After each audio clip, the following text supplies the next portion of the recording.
ألم نشرح لك صدرك ووضعنا عنك وزرك الذي أنقض ظهرك. السلام علیکم ورحمۃ اللہ وبرکاتہ۔ محترم سامعین، سورۃ الانشراح بھی یہ مکی صورتوں میں سے ہے، اور اس صورت کے اندر اللہ تبارک و تعالی نے اپنے حبیب صلی اللہ علیہ وسلم کو تسلی اور حوصلہ دیا ہے، اور آپ صلی اللہ علیہ وسلم پر جو اللہ کے انعامات ہوئے ہیں ان کا ذکر ہے، اور پریشانیوں کے بعد آسانی آنے کا ایک اصول بیان کیا گیا ہے۔ دراصل سورۃ الانشراح یہ آپ صلی اللہ علیہ وسلم کی نعت اور آپ صلی اللہ علیہ وسلم کی تعریفات ہے۔ تو آج سورۃ الانشراح کا ترجمہ لفظ بلفظ اور اس کی لغوی معنی پڑھیں گے۔ آپ فجرات سبق کو مکمل پڑھیں سیکھیں، تو چلیے شروع کرتے ہیں۔ بسم اللہ الرحمن الرحیم۔ الم نشرح لک صدرک، کیا ہم نے آپ کے سینہ کو نہیں کھول دیا؟ کہ آ کے مطلب کیا، علم نہیں، اور نشرح کہ ہم نے کھول دیا۔ نشرح یہ شرحن سے ہے، جس کے مطلب ہوتا ہے کھولنا، کہ جسے کہتے ہیں کہ یہ فلاں کی شرح ہے، یہ فلاں مصنف نے اس کی یہ شرح کی ہے، تو اسی سے ہے نشرح یعنی کھولنا، کہ ہم نے کھول دیا۔ اور صدر کے مطلب ہوا سینہ، اور کعب کے مطلب ہو گیا آپ کا۔ تو کیا ہم نے آپ کے سینہ کو نہیں کھول دیا؟ تو کھولنے سے کیا مراد ہے؟ کھولنے سے مراد یہ ہے کہ آپ صلی اللہ علیہ وسلم کو اللہ تبارک و تعالی نے وہ علوم و معارف اور اخلاق حسنہ عطا فرمایا تھا کہ جن تک بڑے بڑے وکلاء اور بڑے بڑے ماہرین بھی نہیں پہنچ سکے، یعنی بہت ہی زیادہ آپ صلی اللہ علیہ وسلم کو علم بھی عطا فرمایا گیا تھا اور حکمت بھی عطا فرمائی گئی تھی۔ آگے اللہ تبارک و تعالی نے فرمایا وَوَضَعْنَا عَنْكَ وِزْرَكَ، اور ہم نے آپ کے بوجھ کو اتار دیا۔ واو اور وضعنا یہ وضعن سے ہے، جس کے مطلب ہوتا ہے اتارنا۔ تو وضعنا کے مطلب ہم نے اتار دیا، اور وزر کے مطلب ہوتا ہے بوجھ، یہ اوزار سے ہے جس کے مطلب ہوتا ہے بوجھ، اور کاف کے مطلب ہو گیا آپ کا۔ اور ہم نے آپ کے بوجھ کو اتار دیا۔ الذی انقض ظہرک، جو آپ کی پیٹھ کو توڑ دے رہی تھی۔ الذی جو انقضا توڑ دے رہی تھی، یہ نقضن سے ہے جس کے مطلب ہوتا ہے توڑنا۔ اور ظہر کے مطلب ہو گیا پیٹھ، اور کاف کے مطلب ہو گیا آپ کا، کہ جو آپ کی پیٹھ کو توڑ دے رہی تھی۔ تو اللہ کے رسول صلی اللہ علیہ وسلم پر کیا بوجھ تھا؟ اللہ کے رسول صلی اللہ علیہ وسلم پر جو بوجھ تھا وہ مباح کام اور جائز امور تھے، جو دعوت و تبلیغ کے سلسلے میں رسول اللہ صلی اللہ علیہ وسلم کبھی وہ حکمت اور قرین مصلحت کو حکمت اپنایا، اور بعد میں معلوم ہوا کہ وہ خلاف مصلحت ہے اور خلاف اولا ہے۔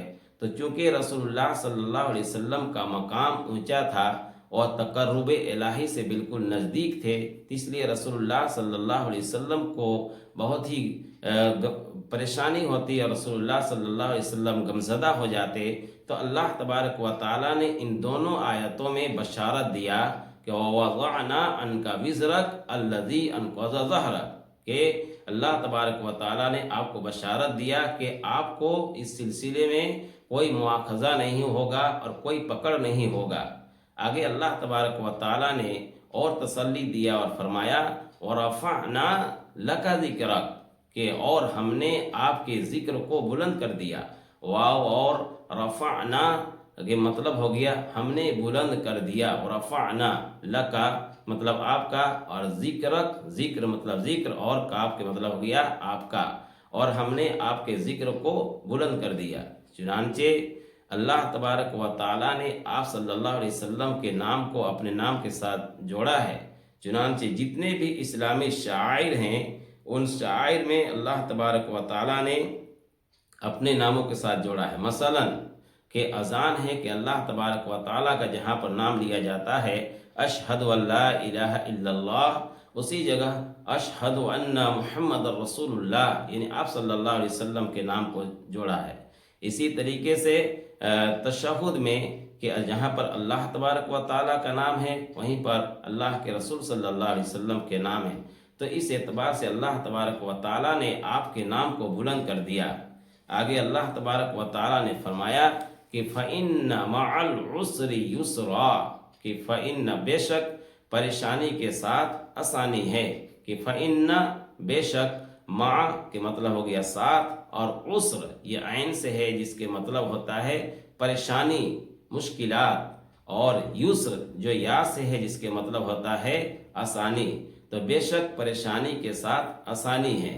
تو اس سے یہ پتہ چلا کہ کبھی بھی مشکلات آئیں گی تو اس کے بعد آسانی ضرور آئیں گی۔ چنانچہ رسول اللہ صلی اللہ علیہ وسلم پر مکہ المکرمہ کی جو زندگی تھی، دعوت و تبلیغ کے سلسلے میں طرح طرح کی پریشانیاں آئی اور طرح طرح کی تکالیف آئی، پھر اللہ تبارک و تعالیٰ نے اس پریشانی کو دور کر دیا کہ فَإِنَّ مَعَ الْعُسْرِ يُسْرًا، إِنَّ مَعَ الْعُسْرِ يُسْرًا، پھر ڈبل اور دوبارہ اس لیے ذکر فرمایا کہ پریشانیاں بہت طرح کی تھی، تو ظاہر سی بات ہے کہ پریشانی بہت طرح کی تھی تو آسانی بھی ہوگی، تو اس لیے اللہ تبارک و تعالیٰ نے ذکر فرمایا کہ اِنَّ مَعَ الْعُسْرِ يُسْرًا، کہ بے شک پریشانی کے ساتھ آسانی ہے، کہ اِنَّ بے شک، مع ساتھ، عسری پریشانی، اور یسر مطلب ہو گیا آسانی، کہ بے شک پریشانی کے ساتھ آسانی ہے۔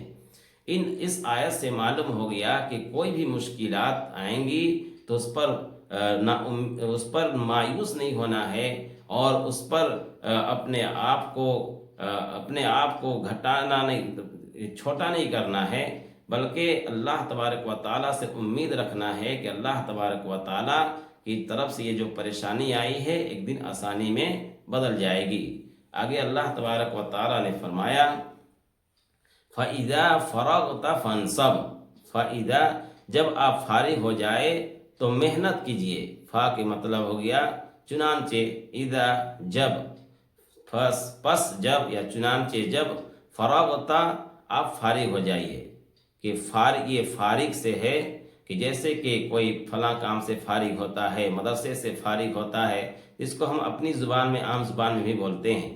جب آپ اس کام سے جب آپ فارغ ہو جائیں تو فنصب، تو محنت کیجئے، یعنی اس سے اللہ کے رسول صلی اللہ علیہ وسلم کو یہ تعلیم دیا گیا کہ جب آپ کام کا دعوت و تبلیغ کے کام سے فارغ ہوں، وہ بھی اللہ کی ایک عبادت ہے، لیکن ایک صرف اور صرف اللہ تبارک و تعالیٰ کی عبادت کیجئے، اپنے آپ کو تھکائیے اور اللہ تبارک و تعالیٰ کا ذکر کیجئے، نماز پڑھیے، تو اس سے تبلیغ کرنے والوں کو اور جو دینی کام کرتے ہیں ان کو ان سے اس سبق ملتا ہے کہ ہمیں بھی جب دین کے کام کر رہے ہوں تو اس کے بعد اللہ تبارک و تعالیٰ کی عبادت کرے۔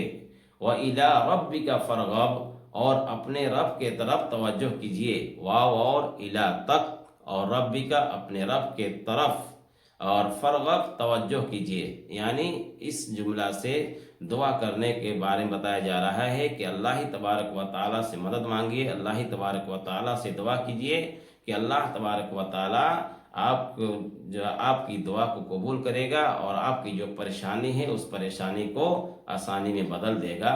تو یہ سورۃ الانشراح کی تفسیر اور اس کی لغوی معنی تھے جسے آپ حضرات سماعت فرمائیں۔ اللہ عمل کی توفیق عطا فرمائیں۔